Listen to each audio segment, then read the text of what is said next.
Now, our next guest traveled a long way to get here. Tom Turcich has walked on foot around the world, trekking 29,826 miles with his dog Savannah. It's great to welcome them to Times Square. Hey, Tom and Savannah. Hey, good to see you. Hey, how you doing, brother? Oh, so say hello to everyone. So Savannah's the first dog to walk all the way around the world. You'd adopted her right at the beginning of the journey. How'd that happen? Yeah, well, I spent like 4 months camping on my own, and after enough nights sleeping on your own and hearing things, I thought it'd be really nice to have a dog with me. So I stopped in Austin, and that first day there, I went into the adoption center, and she was just a little puppy, and I thought, this is perfect. It'll be the only life she knows, and that was that. How did she help you along the way? It was a lot about just companionship. When I got her, it was really, I got her to protect me, I thought, at night. It was very utilitarian. But eventually, you spend so much time together and you camped in all these strange places. It was really just nice to have something there beside me to share everything. But you said this is the only life she knows, is the life on the road. I mean, is she bored now walking around the living room? I mean, my dad takes her for like a 4-mile walk in the morning, but she's 7, so I think it's like time for retirement. I think she's ready to go. Jumps up on the sofa, lounges, and she looks that way right now. She looks like she's resting right now. Yeah. So what inspired you to take this journey?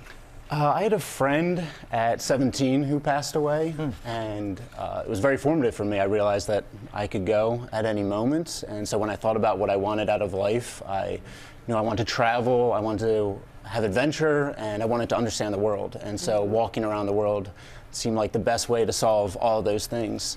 And then it was 8 years of saving and going to school and paying off loans and living at home and working and saving. And then I was able to begin, but it basically has dominated my life for like 15 years, essentially, before when my friend passed and to completion just like a month ago. I'm so sorry for your loss. But You're a good person, thank you. Bless your heart. So there had to be so many incredible moments. What are the ones that are going to really stay with you over those 7 years traveling around the world, walking around the world? Yeah, there's a lot. The one that comes to mind is Savannah and I were up in the Chilean Andes at about 15,000 feet, and we've been up there for about 5 days. And in the morning, I collapsed in the sand out of exhaustion just because we're at such high altitude. I slept maybe 2 hours the night before because the wind was so strong. And I'm laying there and first calculating how much do I have, how much water, everything like that. And then Savannah comes over and lays beside me. And it just let me take in that we had walked 1.5 years to get down there. And I was with her, who I never thought I was going to have on this great adventure. And so it was just like it was such a low and then such a high when she came and sat beside me, and I was able to take it all in. How about people you met along the way? Yeah, I mean, great people everywhere. People help me out probably in every country. I said 99.9% of the people are good. And I've been helped everywhere. I have a lot of faith after this. Yeah, a lot of trust. We talk about Savannah getting bored now being back. What do you do now? Are you bored around the house? What are you doing? I'm enjoying waking up in a bed, and every morning I wake up in bed and I go, oh, I can sleep in and go back to bed. But I'm going to be working on a book and doing some talks and stuff like that. So I'll keep busy. But no, right now I'm just like enjoying not traveling. How did you plot it out? What was the route? So it was Jersey down to Panama, and then Colombia down to Uruguay, Denmark all the way over to Kyrgyzstan. So like the main considerations was basically how do I get to every continent, and then how do I do that without like bureaucratic trouble, like as minimal visas as possible.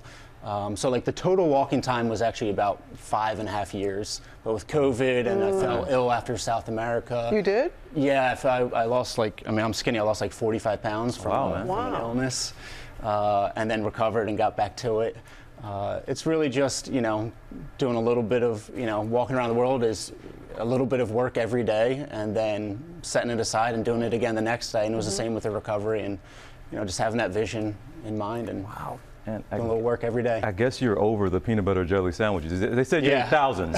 Peanut butter jelly sandwiches for lunch nonstop, and then pasta at night. And you know, peanut butter is a great food. It's protein, protein. and fat and salt and everything in there. But yeah, I'm okay. I'm glad to be back in like the land of pizza. So we heard you were over them, so we thought we'd just get you some peanut butter jelly sandwiches. These look like good ones too. That's quality. These are the sandwiches I was dreaming about in the desert. What constitutes a good PB&J? Slathered. Savannah will like it if you don't want it. It's like peanut butter for sure. Yeah. Thanks for coming in, Tom. Yeah, thank you guys. Bless your Appreciate heart. it. Well, hey there, GMA fans. Robin Roberts here. Thanks for checking out our YouTube channel. Lots of great stuff here. So go on, click the subscribe button right over here to get more of awesome videos and content from GMA every day, anytime. We thank you for watching, and we'll see you in the morning on GMA.